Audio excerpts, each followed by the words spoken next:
며칠 전 시어머니가 바로 옆동 아파트로 이사해 왔습니다.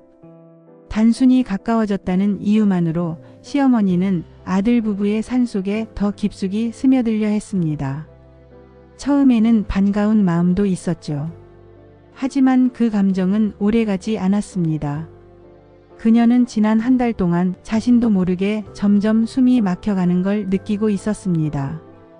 원래대로라면 일주일에 한 번 시댁에 가서 밥을 먹는 것으로 충분했죠. 그런데 시어머니는 그것을 당연히 늘려야 한다고 생각했습니다. 가까운데 왜 이렇게 자주 안 오냐? 라는 말은 매번 가슴에 박혔습니다. 남편도 피곤하다는 이유로 자주 가지 못한다고 했지만 시어머니는 고개를 끄덕이지 않았습니다. 오히려 손주가 생기면 돌봐주려는 마음으로 가까이 이사했는데 서운하다며 한숨을 내쉬었죠. 그 말이 처음엔 이해가 되기도 했습니다. 하지만 이해와 수용은 달랐습니다. 하루는 이미 회사 일로 가득 차 있었고 퇴근하고 돌아오면 몸도 마음도 녹초가 되었습니다.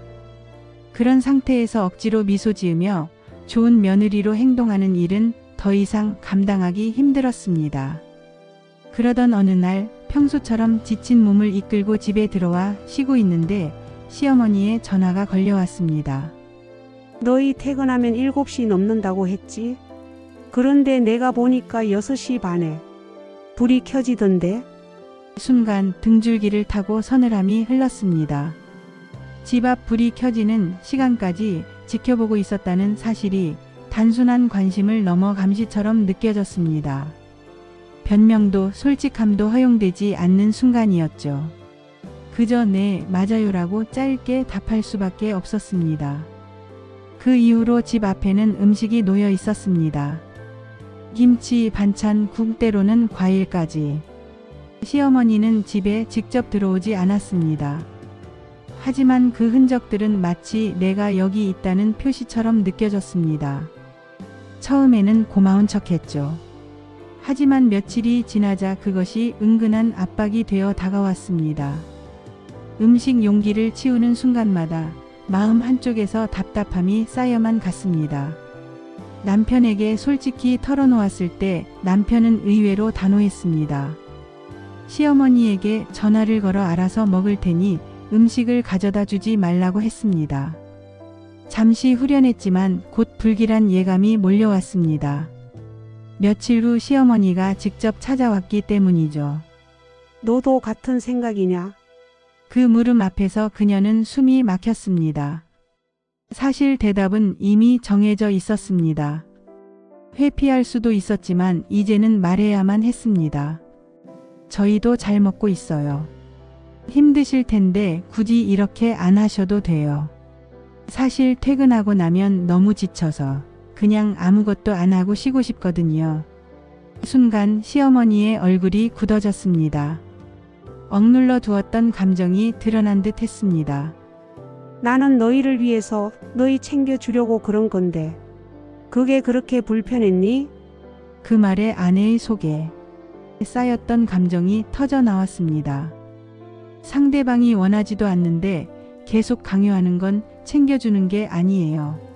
목소리가 떨렸지만 그건 오랫동안 삼켜왔던 말이었습니다. 그 말이 끝나자 공기는 무겁게 가라앉았습니다. 시어머니는 눈시울을 붉히더니 끝내 울음을 터뜨리며 돌아섰습니다. 현관문이 닫히는 소리가 울리자 그녀의 가슴에는 묘한 후련함과 죄책감이 동시에 밀려왔습니다.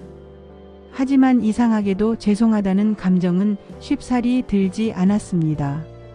너무 오랫동안 눌러왔던 고통의 무게가 있었기 때문이죠.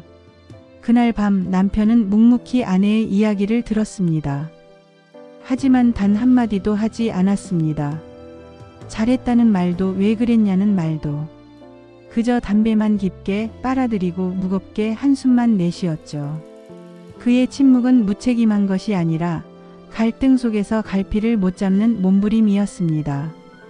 그는 누구보다 어머니의 외로움을 알고 있었고 동시에 아내의 피로와 답답함도 매일 곁에서 지켜보고 있었습니다.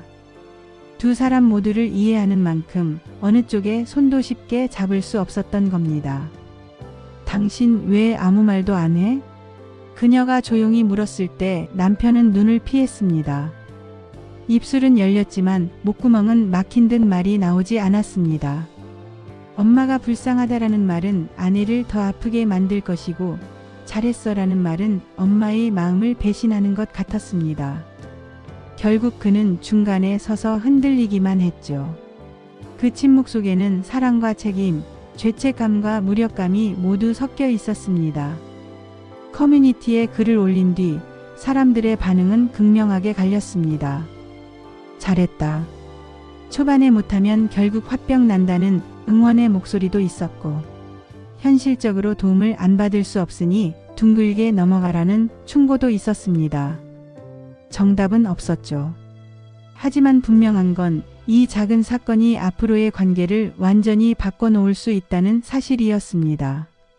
그녀는 여전히 고민 중입니다. 앞으로 시어머니를 어떻게 대해야 할지, 남편과 어떤 대화를 나눠야 할지. 그러나 한 가지는 확실했습니다. 더 이상 자신의 삶을 잃어버리면서까지 참지는 않겠다는 결심이었습니다.